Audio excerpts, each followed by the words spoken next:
Γεια σε όλους! Καλώς ήρθατε στο κανάλι μας. Είμαι η Ελισάβετ και εγώ είμαι η Ειρήνη. Αυτή είναι η Ριάννα.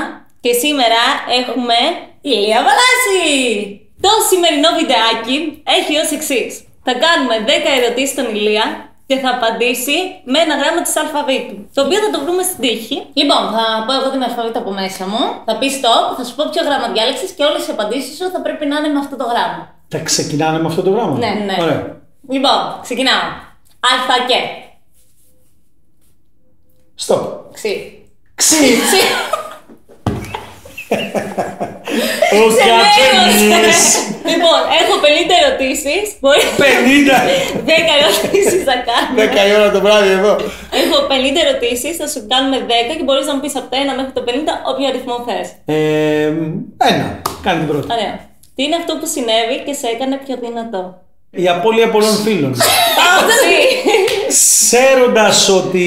Άλλη ερώτηση, την έκαψες. Την έκαψα την ερώτηση. Πάμε, δεύτερη ερώτηση. Συγγνώμη. Τι ήθελες να γίνεις όταν ήσουν μικρός? Ξερόλας και τελικά έγινα. Με ποιο πρόσωπο της οικογένειάς σου είσαι πιο κοντά?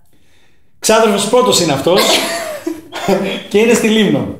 Στην αγαπημένη μου Λίμνο. Καλή και μπλουζάκι. Ποιο είναι το μέρος που σε ηρεμεί περισσότερο?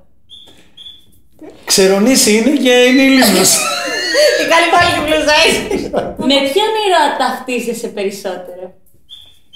Ξέροντας την ιστορία την ελληνική, όχι πάλι ξέροντας, όχι. Ξακουστός ήταν ο ήρωας που ταυτίζουμε και είναι ο Καραγκιόζης. Λοιπόν, δέχεσαι εύκολα κοπλιμέντα που σου κάνουν ή νιώθεις απίστευτα άβολα κάθε φορά που κάποιος αναφέρει ένα θετικό στοιχείο για την εμφάνισή σου ή το χαρακτήρα σου? Ξυπασμένος δεν είμαι.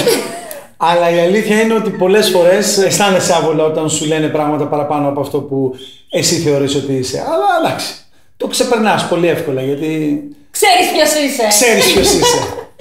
Αν ήσουν ένα ζώο, ποιο θα διάλεγες να ήσουν? Ξυποπόταμος. Ξέρεις ποιο ζώο θα μου? Ξηφίας εννοείς? Θες να πεις κάτι για τη μύτη? Γιατί είπες ξηφίας, εσύ το πες, δεν το πάω. Όχι, είναι το πρώτο από ξύ που σου έρχεται, κατάλαβα. Γιατί ρε φίλε, δεν υπάρχουν άλλα. Ξυποπόταμος υπάρχει. Υπάρχει ξυποπόταμος. Αυτή που είναι κάτι υποπόταμο. Ναι, είναι κάτι υποπόταμο που είναι ξεμοραμένη τελείως. Και είναι ο ξυποπόταμος. Προτιμάς τα σκυλιά ή τις γάτες? Ξεκάθαρα τα σκυλιά. Πιο δύσκολο γράμμα δεν μπορείς να. Ναι, ωραίο. Και το ύψιλον μετά.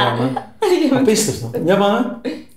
Λοιπόν, άξυπνωσες το επόμενο πρωί και έβλεπες ότι είχες μεταμορφωθεί στο αντίθετο φύλο. Ποιο είναι το πρώτο πράγμα που θα έκανες? Χαμογελάει πολύ πολύ. Εύκολο. Ξύρισμα. Αν είμαι. Ξύρισμα. Έχει εδώ μια ερώτηση. Δεν ξέρω. Τι σε εμπόδισε ακριβώς να το κάνει?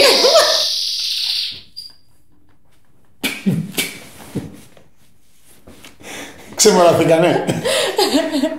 Ξέρεις για ποιο πράγμα μιλάμε?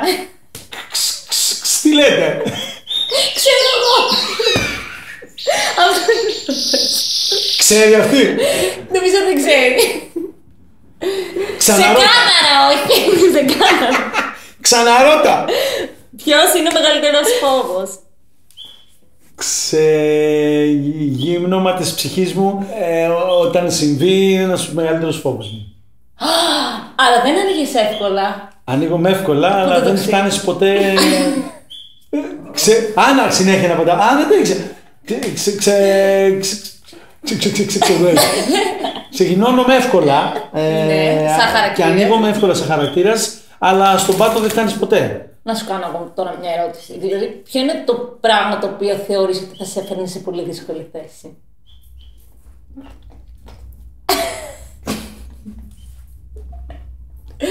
Τον κάψαμε.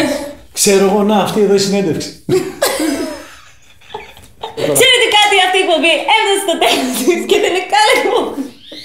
Ένα ακόμα επεισόδιο έφτασε στο τέλος του. Ήμασταν οι Twins μαζί με τον Ηλία Βαλάση και τη Ριάννα που μόλις έφυγε. Μην ξεχάσετε να κάνετε follow, like, subscribe, share και φυσικά μην ξεχάσετε να πεταχτείτε και στο κανάλι του Ηλία που θα σας έχουμε από κάτω το link για να δείτε τα βιντεάκια που τραβήξαμε μαζί στο κανάλι. Ευχαριστούμε πάρα πολύ. Συγγνώμη που κάναμε κατάληψη στο χώρο. Ήταν υπέροχος, μπορεί να το ξανακάνουμε.